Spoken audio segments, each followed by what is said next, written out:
Lumubog na ang araw, nasa sala na si Gareth at naghihintay pa rin ng mensahe mula sa babae na kanyang nakausap. Ngunit wala siyang natanggap. 2 pulis lamang ang kanyang kasama para hindi mahalata na may mga kasama siya sa hotel room. Ayaw niyang malaman ng mga kidnapper na tumutulong sa kanya ang pulisya. Napaahon siya mula sa sofa. Kanina pa malakas ang tambol ng kanyang dibdib. Hindi siya mapakali sa tuwing sinusulyapan niya ang kanyang relo ay mas lalo lamang siyang nababalisa. Kailan ba siya tatawagan ng kidnapper? Lumipas pa ang ilang oras, wala pa rin siyang natatanggap. Nakapaghapunan na ang kanyang mga kasama pero wala pa ring tawag o mensahe. Lamang na pumapasok sa kanyang notification. Shit! Hanggang sa maghating gabi, wala pa ring tumatawag.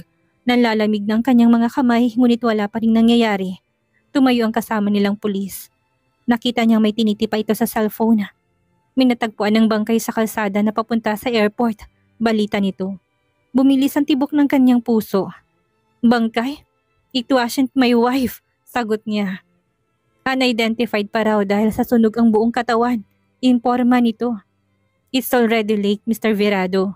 Ayaw ko sabihin ng asawa mo natagpuan nilang bangkay, pero kung gusto mong sumama para makita ang bangkay, ay pwede nating puntahan ngayon. Dagdag nito. Umiling si Gareth. Gusto niyang matawa at sapakin na lang biglang lalaki. Anong sinasabi nito? Bakit siya pupunta doon kung hindi naman si Alexandra yon? Imposibleng si Alexandra yon. Tatawag pa mga kidnapper sa kanya para makipagkita at nang maibigay na niya ang 2 milyon na hinihingi nila kapalit ng kanyang asawa. Hindi ako sasama. Tumango ang pulis. Nauunawaan ang kanyang desisyon. Naupo si Gareth pabalik sa sofa. Kaninang umaga pa siya frustrated sa mga nangyayari. Kanina niya pa gustong magwala at manakit ng tao pero hindi niya yun pwedeng gawin. Tinakpan niya ang kanyang mukha at mariin na pumikit. Hindi siya naniniwalang si Alexandra yon. Hindi dapat siya mag-isip ng negatibo. Ngunit napaahon pa rin siya. Shit, mukhang kailangan niyang makitang bangkay para hindi na siya magduda at nang mapatunayan sa kanyang sarili na ibang tao lamang yon. Let's go. I wanna see it. Malamig niyang saad sa pulis.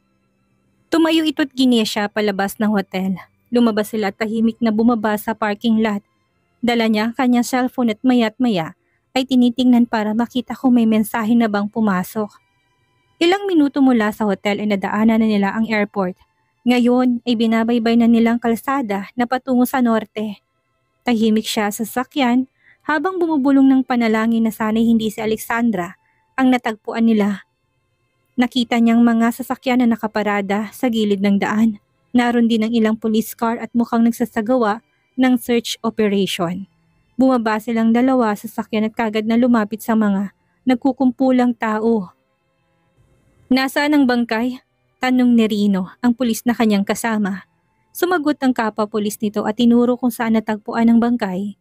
Bumaba sila para makita kung nasaan iyon.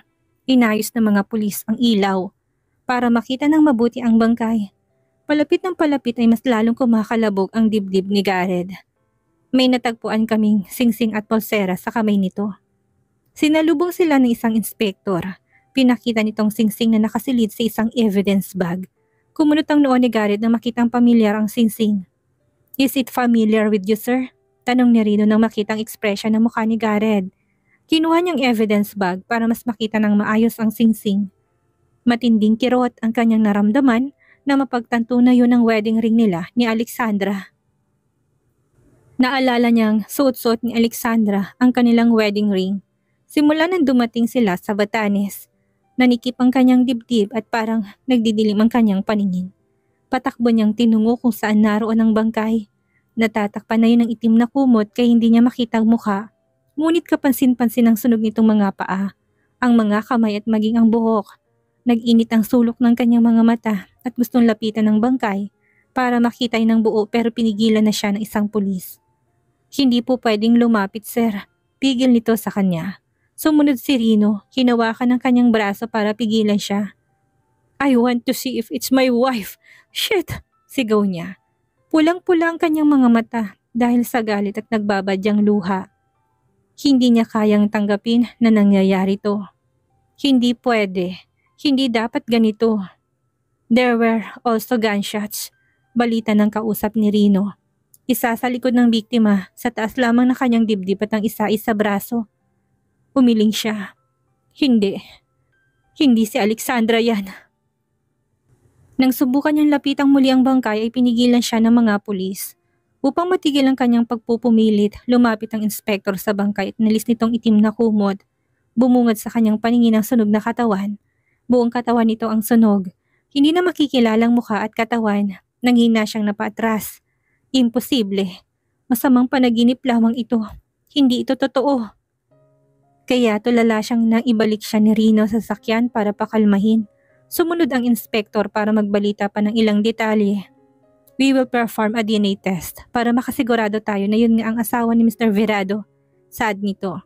Tumingala siya. Bago niya pa mapigilan, pumatak na ang luha sa kanyang mga mata. Mabilis niyang pinalis dahil ayaw niyang maging emosyonal sa isang bagay na hindi pa sila sigurado. Ngunit ang singsing. Sigurado siyang kay Alexandra yun. Yun ang wedding ring nila kaya hindi siya maaring magkamali.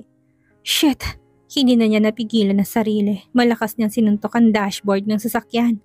Paulit-ulit niya yung ginawa hanggang sa mamanhid na lamang sa sakit ng kanyang mga kamay. Si Rino na nasa labas ay hindi na muna pumasok. Ramdam niyang matinding galit na nararamdaman ni Garrett dahil sa pagkawala ng asawa nito. Kahit sino naman, lalo na kung ganito kabrutal ang ginawa sa kanyang asawa, baka'y masiraan pa ng bait. Nanatili si Garrett sa Batanes para makuha ang DNA test result. Kinabukasan lang ay natanggap na niya ang resulta. Positibo na si Alexandra Gonzaga natagpuan sa kakahuyan malapit sa kalsada. Pumutok agad ang balita ng pagkamatay ni Alexandra. Hindi na niya napigilan ng media na i-cover ang nangyari sa kanyang asawa dahil naging mainit na paksa yun para sa mga reporter at media influencer. Kaya halos sumabog ang notification ng kanyang cellphone. Sunod-sunod na tawag at text ang natatanggap niya mula sa kanyang pamilya at sa mga kaibigan ngunit hindi niya yung tinanggap. Bagkus ay tulala niyang pinagmasdan ang matatayog na gusali sa kanyang tapat. Mamayang hapon ang lipad nila pabalik ng Manila, doon ibuburol ang labi ni Alexandra. Ngunit hindi pa tuluyan sa kanyang nagsisink in ang mga nangyayari. Para pa rin siyang inililipad ng hangin. Ang bilis ng pangyayari, hindi niya masundan. Hindi na niya alam kung ano ang totoo. Hindi niya kayang tanggapin na sa isang kisap mata ay mawawala si Alexandra. Nag-vibrate ang kanyang cellphone, tinignan niya ang caller at nang makitang si Christian yon, sinagot niya. Sir, nanginginig ang boses nito. Senyor Melandro Isgan, nanghina nitong saad. Madilim ang buong mansyon nang pumasok siya. Nakapatay ang ilaw sa baba, ngunit bukas ang ilaw sa dalawang mas mataas na palapag. Naningkit ang kanyang mga mata habang binabaybay ang pasilyo paakyat ng marmol na hagdan. Tila alam na niya kung anong sasalubong sa kanya pagpasok niya ng mansyon. Dahan-dahan niyang itinulak ang pinto at tinanda ang sarili. Pinanatili niyang inosenteng ekspresyon ng muka. Nang makapasok siya, bumukas sa mga ilaw at nagsigawan ng mga tao. Surprise! Sabay-sabay nilang sigaw. Kahit na alam naman niya ang mangyayari, nagulat pa rin siya nang makitang mga taong naghihintay sa kanya. Sumabog ang mga confetti, dahilan para maghiyawan muli ang mga kasambahay. Happy birthday! Sigaw nila. Mabilis na umangat ang sulok ng kanyang labit na nubig ang kanyang mga mata. Gracie Mil! Hinawakan niyang kanyang dibdib para ipakita na nagpapasalamat siya ng buong puso sa inihandang sorpresa para sa kanya. Happy birthday, Bella! Lumapit si Marco sa kanya, dala-dala ang bilugang cake. Naghiyawan ang mga kasambahay nang lumapit to. Halatang nangaasar sa kanila, natawa naman siya. Thank you so much, love. Hinalikan niyang pisngi nito na siyang dahilan para muling mag-ingay ang mga kasambahay at bisita. Blow your cake and make a wish.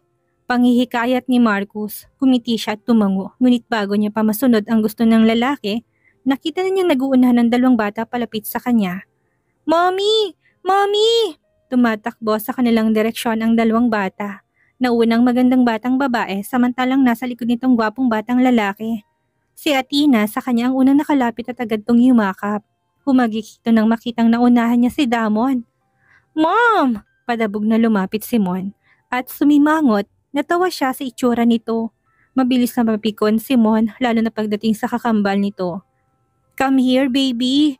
Panghihikayat niya para lambingin to. Where have you been? Kaya pala wala akong narinig na matinis na boses. Tawa niya. Nag-squat siya para yakapin ng dalawang bata. Maligayang kaawan, ina! Maligayang sabi ni Athena. Humagalpak siya sa tawa na marinig ang sinabi nito. What? I said happy birthday, mother! Nakangiti pa rin sabi ng batang babae. I tried to learn how to speak Tagalog. Yaya Perla taught me. Pagyayabang nito. Tila may humaplos na mainit sa kamay. Sa kanyang puso nang marinig ang sinabi nito. Alam niya kung gaano kapursigido si Athena na matuto kung paano magsalita sa kanyang lingwahe. Kahit pa nabubulol to. Hinaplas niyang mukha ng kanyang anak. Lumamlam ang kanyang mga mata at masuyong ngiti ang gumuhit sa kanyang labi. Gracia, my beauty. Mataman niyang saad. Lumapit si Damon na tinalikan ng kanyang pisngi. Ti amo, ma'am, bulong ng batang lalaki. Happy birthday! We prepared a birthday gift for you. Ngumiti siya tinalikan pabalik si Damon. Really? Tumango ang dalawang bata. But let's wish first. Let's wish! Sigaw ni Athena. Sa kanya lang naalala naghihintay pa pala si Marcus. Nahipan niya ang kandila. Natawa siyang muli at tumayo na. Nakangiti ang lalaki habang tinitingnan ang kanyang mukha. Puno ng paghanga at pagmamahal ang mga mata ni Marcus habang sinusundan siya nito ng tingin. Okay then, my wish. Bumaba ang tingin niya sa kanyang mga anak. I wish for a happy, successful and healthy life for my babies. Mahina niyang saad bago hipan ang kandila. Nagpalakpakan ng mga bisita. Yumakap agad si Athena sa kanya. Ni kinangiti niyan lalo. That's the same wish you've said last year, Mom. Nag-squat siyang mulit niyakap ang kanyang mga anak. Because that's the only wish that Mommy wants to happen every year. I want you and to live a happy and healthy life. Naalala niya naging sakitin si Athena at Damon ng unang taon nila. Yun din ang dahilan kung bakit siya umalis ng Switzerland at nagtungo sa Sicily. Mas nagiging banta sa kalusugan ng kanyang mga anak ang malamig na klima sa Switzerland tuwing winter. Mas mabuti na rin yun na lumipat sila sa Sicily. Mahirap ang buhay noong una, pero nakaraos din naman sila at ngayon ay naibibigay na niya ang maginhawang buhay para sa dalawang bata. Buhat-buhat ni Marcos si Athena at hawak naman niya sa kamay si Damon nang pumasok sila sa dining area. Punong-puno ng pagkain ng mahabang mesa kaya napangiti siya sa kanyang sarili. Hindi makakalimutan ni Marcos ang kanyang kaarawan. Palagi nilang ipinagdiriwang ang araw na ito kahit paabala sila sa buong maghapon. That's too much love, reklamo niya nang lagyan ni Marcos ng pagkain ng kanyang pinggan. Nakaupo na si Athena at Damon sa kanilang upuan at nakikipagkwentuhan na sa mga anak ng kanilang mga kasambahay kaya may pagkakataon na siyang pansinin ng kanyang asawa. You're so thin, Bella. Ilang linggo lang akong nawalay, namamayat ka na naman. Tinignan siya nito ng mataman, natawa siya. It's just your thought, Mark. Kunwari pinaikot niyang mga mata. Kumakain naman ako, don't worry. Really ha? Last time you were brought to the hospital due to fatigue. Kung hindi pa yun nangyari, hindi ko malalaman na pinapagod mo masyadong sarili mo sa pagtatrabaho. Hindi ka na kumakain. It's my birthday, love. Pwede bang mamaya ng sermon? Paglalambing niya. Napaka-epektibo ng teknik na yon para mapatahimik si Marcus kaya palihim siyang humiti sa sarili. Sure, we will talk later. Sagot nito. Nawalang saya sa kanyang mga mata na makitang seryoso to. Tila may sasabihin sa kanyang importante at hindi na lamang sermon ang kanyang aabutin. Ma'am! Tawag ni Athena sa kanya. May hawak na itong regalo. This our gift for you. Lumayo siya kay Marcus at lumapit kay Athena. Itingiti ito habang ipinapakita sa kanya ang kahon na nakabalot sa gift wrapper. Thank you, sweetheart. Maingat niyang inalis ang gift wrapper at tumambad sa kanyang paningin ng puting kahon. Binuksan niya yon at nakitang maraming pictures na nadoon. Kumunot ang kanyang note isa-isa yung kinuha. Sa kanya napansin na may nakasulat sa likod ng bawat litrato. Handwriting yun ni Athena at Damon. Uminit ang sulok ng kanyang mga mata. Nang mabasa ang mga nakasulat. Ti amo, ma'am. Happy birthday. I love you. Mahal kita, ina. Yun ang mga nakasulat sa likod ng kanilang mga litrato. Medyo magulo ang handwriting ng mga bata pero halatang pinaghirapan yon. Binalingan niyang mga anak at saka matamis na ngumiti. Malapit na ang kaarawan ng kambal, mag-4 na taon na sila pero sobrang bilis ng pag-unlad ng kaalaman at kasanayan ng dalawa. 2 taon pa lang ay magaling na sa letra at number si Athena at Damon. Ngayon ay hindi pa sila pumapasok sa paaralan pero marunong na magsulat ng mga letra. Thank you so much, babies. These were so cute. I will keep this. Maligaya niya sabi. Tumayo si Athena sa upuan at inabot ang kanyang batok para hilahin siya. Hinalikan nito ng marinang kanyang pisngi. Mahal kita, ina. Saad nito sa matigas na tono. Minsan ay naintindihan naman ni Athena at Damon ang kanyang mga sinasabi kahit na nagtatagalog siya. Ngunit English pa rin ang kanilang unang lengguwahe. Pangalawa ang Italian at panghuli na ang Filipino. Medyo magulong nakagis na ni Athena at Damon pero nakikita niya pinag-usayan ng dalawa na matuto sa mga lengguwahe lalo pat multilingual ang tahanan nila. Gusto niyang turuan ng Filipino ang kanyang mga anak pero baka mas lalong mahirapan lamang ang dalawa kung sabay-sabay na aralin ng English, Italian at Filipino. Kumuha na sila ng tutor para sa mga bata para mapabilis ang kanilang pag-aaral ng Italian, ngunit mas madalas pa rin ang English sa kanilang normal na pag-uusap. Mahal na mahal ko rin kayo, Athena. I love you so much. You're my greatest treasure. Siya naman ang humalik sa pisngi nito. Sinulyapan niya si Damon na abala na ngayon sa pagkain ng pasta. Alam niyang naririnig ni Damon ang lambingan nila ni Athena. Ngunit masyadong mahiyain ng batang lalaki para maglambing din sa kanya, kagaya ng ginagawa ngayon ni Athena. Bata pa lang si Damon, napapansin niyang mahiyain na ito. Mas masigla pa at pasaway si Athena kumpara sa kakambal nito. Tahimik palagi si Damon at kung maglambing ay kapag silang dalawa na lang. Nakatanggap siya ng iba pang regalong ipinatago niya na muna para makakain sila. Kasabay nilang mga kasambahay at ang mga pamilya nito, 2 sa kanilang kasambahay, ay galing sa Pilipinas. Mga dating kasambahay nila Marcos na kinuha ng lalaki. Ang ilan naman sa kanila dito sa Sicily nakatira kaya sa tuwing kaarawan niya, iniimbita nilang pamilya ng kanilang mga kasambahay. Pagkatapos ng hapunan, tumuli sila sa likod ng mansyon kung saan naroon ang malaking swimming pool. Kagaya sa loob na puno ng mga lobo at palamuti, may mga palamuti din ang pool. Tila alam ng pagkatapos nilang kumain ay sa pool area naman sila tatambay para magpalipas ng oras, kaya kailangan lagyan din ng mga palamuti. 9:00 na pero punong-puno pa rin ng energy si Athena at Damon. Nakapagpalit na ng baby swimwear si Athena dahil gustong maligo sa pool, kasama ng kanilang mga anak ang ilan pang mga batang pamangkin o kay anak ng kanilang mga kasambahay. Hindi naman mapili sa mga tao si Athena at Damon kaya madali lamang sa kanilang makihalubilo. Malaki rin ang tiwala nila kay Athena at Damon. Katabi lamang ng bayan ng Sicily ang malawak na karagatan, natural na sa mga batang pagiging magaling sa paglangoy kaya hindi na siya nag-aalala kay Athena at Damon. May mga nakabantay din naman sa kanilang mga kasambahay kaya panatag siyang hayaang lumangoy at maglaro ang mga bata. Mula sa kanyang likod ay pumalibot ang braso at kamay ni Marcos sa kanyang tiyan. Lumapat ang dibdib nito sa kanyang likod dahilan para makaramdam siya ng kakaibang emosyon. How is your flight? Akala ko'y bukas ka pa makakarating. Mahina niyang sabi para iwalang inasandaling pagkailang. Galing sa Pilipinas si Marcos. Ilang linggo rin siyang nanatili doon para sa isang importanteng bagay na kailangang ayusin. I wouldn't miss your birthday, Bella. Malambing nitong sabi. Kahapon pa ako nakapag-book ng flight at plano ko talagang sorpresahin ka. Ngumiti siya. Thank you for that, Mark. Kinaplos itong kanyang tiyan dahilan para manigas siya sa kanyang kinatatayuan. Malambing naman talaga sa kanya si Marcos noon pa man, pero hindi niya maintindihan ang sarili kung bakit iba ang reaksyon ng kanyang katawan sa bawat nitong haplos. Natitigilan siya sa tuwing hinahaplos siya nito. Maging ang halik ni Marcos ay kakaiba sa kanya. Bella, tawag nito. Nilingon niya ang lalaki, nakita niyang pagkunot ng noo nito. Ha? I ask you, how is your work? Ulit nito, hindi niya narinig ng unang beses siya nitong tinanong. Natitigilan siya sa haplos nito na maging ang kanyang pandinig ay naapektuhan. Ngumiti siya para ipakitang maayos lang ang lahat.